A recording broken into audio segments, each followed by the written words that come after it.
Welcome on in, everybody. Today, I'll be reviewing Meg 2: The Trench, which is a sequel to the original Meg movie, which came out in 2018. So we're now 5 years later, and now I'm going to give you just kind of a brief synopsis of the overall plot of the movie. So a research team encounters multiple threats while exploring the depths of the ocean, and this time it's not just megalodons, but they also run into other dangerous creatures as well as a sketchy mining operation. Now let's get into some things I think the movie did well. So kind of the main intro to the movie takes place on this cargo ship. It's kind of a new setting and kind of a new flavor for the franchise compared to the first movie. But Jason Statham this time around is not really like this damaged person like he was in the beginning to the first movie. This time around, he's just ready to get shit done and kick some ass. Talking about kicking some ass, Jason Statham in this movie, another positive to me is he does kick quite a bit of human ass in this movie, and that part of the movie I definitely do enjoy. Now I'm going to talk a little bit more about the cast a little bit later, but this time around we get introduced to a lot of new cast members compared to the first movie. I also think this cast is a lot more believable as characters that would actually work in this type of an operation.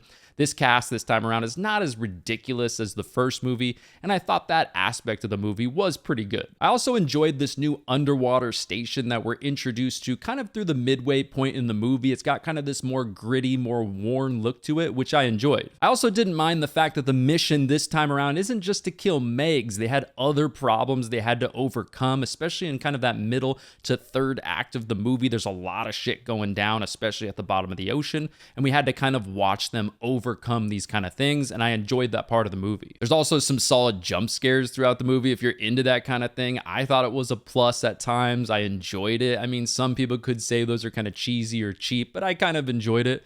Also, Jason Statham just kind of proves once again how well he fits into a role like this. Some of the characters were better than they were in the first movie, in particular DJ's character, who in the first movie, he was kind of supposed to be that comedic relief at time, but I thought his character wasn't really developed very well. His lines were kind of just cheesy and corny. They used his character a lot more, and he had a lot more dialogue in this movie. He was just a bigger part of this movie, and I liked his character, DJ, a lot more in this movie than in the first movie. Another positive for me is I enjoyed how much time this movie spent in the deep depths of the ocean. I've always had a fascination with kind of the deep, undiscovered parts of the ocean. It's really, really interesting to me. I almost see it as like space in a way. And there's times in this movie where it feels like they're literally exploring a different planet, which is just so interesting. It just reminds you once again how undiscovered some parts of our own planet are. And some of those aspects in the movie where they're discovering new creatures and seeing new things,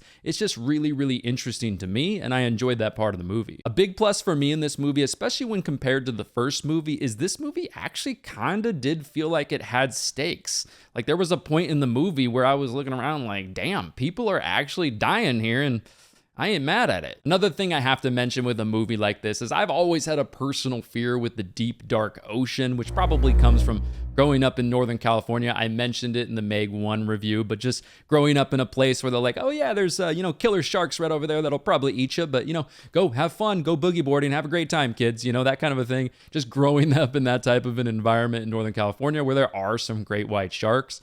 I don't know, maybe that's a part of the reason why I have such a fear of the deep, dark ocean, but that's something that terrifies me in this movie, and I would definitely put that as a positive for me. This time around, the movie also does a pretty good job establishing other villains in the story besides just the Megs. And if you really think about it, are the Megs even really the villains anyways? I mean, they're just hungry. Come on. Yes, the action in this movie does get a little ridiculous at times like it does in the first movie, but I enjoyed the action overall in this movie. Towards the end of the movie, you've got 30 minutes of pure adrenaline action. You've got helicopters and jet skis and people flying all over the place and megalodons, just all kinds of shit going down. And I enjoyed that aspect of the movie. We also kind of do get to test the theory. Are megalodons the apex predators? We get to see a little bit more about that. By the way, where is this fun island they call it in the movie? Wherever it is, I'm fucking going. That place looks gorgeous. Lastly, I do enjoy that we do get some carnage at the end of the movie, kind of like we did in the first movie, but I'm going to talk a little bit more about that in a second. Next, I want to talk about something that would probably fit more into the mixed category for me, and admittedly, it's kind of a nitpick, but present day my ass, some of the technology in this movie seems so beyond shit that we have nowadays. It's kind of ridiculous. You've got people at 25,000 feet deep in an Iron Man suit just chilling. having casual conversations, walking around. It seems a little bit ridiculous to me. Next, I want to talk about some of the negatives in the movie to me. And now we do have another intro in the movie that's before the main one, in my opinion. It's kind of a quick little intro, but the CGI and just overall effects in that part of the movie were just not good to me. I just didn't think it looked that good. And a lot of that could be because this movie is very, very bright. So it's hard to hide some of those deficiencies in the effects. But I just didn't think the effects in that intro to the movie were that great. And even though this movie to me felt a little bit more gritty and a little bit more violent than the original, and I'd have to go back and watch this again to really confirm that, but I still wish, like the original, this movie was way more gory. But I get it. Like the original, you got to make this movie PG-13. For revenue's sake, it's going to make you a lot more money like the original movie did. I get that aspect of it. But for selfish reasons, this is my review. I wish the movie was rated R. I wish we'd see limbs and blood and gore and all kinds of shit like that. Maybe I'm a sick fuck, but that's just kind of my flavor, my style. I would have enjoyed that. And that's kind of something I usually enjoy in my shark movies. So selfishly, I wish the movie was rated R and much bloodier, much more gory. So that's a negative for me. All right, since we're talking about the bad, I gotta just say something, and you'll get what I'm talking about when you watch the movie. Inflatable boats with multiple Megs underneath you? Really? Come on. Another negative that I have to mention, which is kind of standard for a movie like this, but it's just the dialogue in the movie and the overall writing of the movie. The script isn't great, and the dialogue at times is very, very corny. Like I said, standard for a movie like this, but it's not like corny enough where you really, really laugh about it.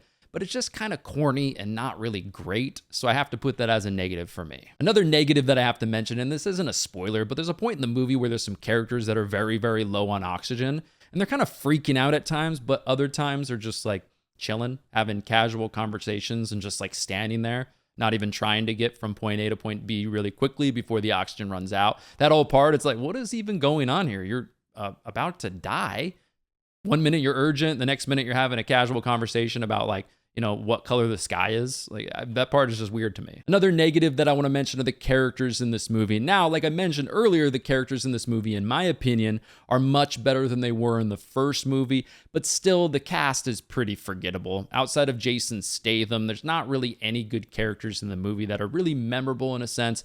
But I will say, thank God they did not bring back my least favorite character from the first movie. So that's kind of nice. But overall, the characters in this movie, not great. All right, here are my final thoughts on Meg to the Trench. Typically, when you give me sharks, the deep ocean, some shark killing, I'm usually in for that kind of thing. And now this movie, like the original, is just kind of silly fun. If you go into this movie with tempered expectations of what you're going to expect, you're going to get kind of an incoherent script. There's going to be moments in the movie that don't make any sense, but there's going to be some silly, splashy action in the movie. And if you expect to just kind of enjoy some popcorn, sip on a Coca-Cola, and kind of sit back and enjoy a silly, fun movie for a little less than 2 hours, then I think you'll have a good time with this movie. So I did have a good time. It's kind of silly fun, and I think you will have a good time if you temper your expectations. And there you go. That is my review of Meg to the Trench. As always, be on the lookout for new videos which come out every single Friday.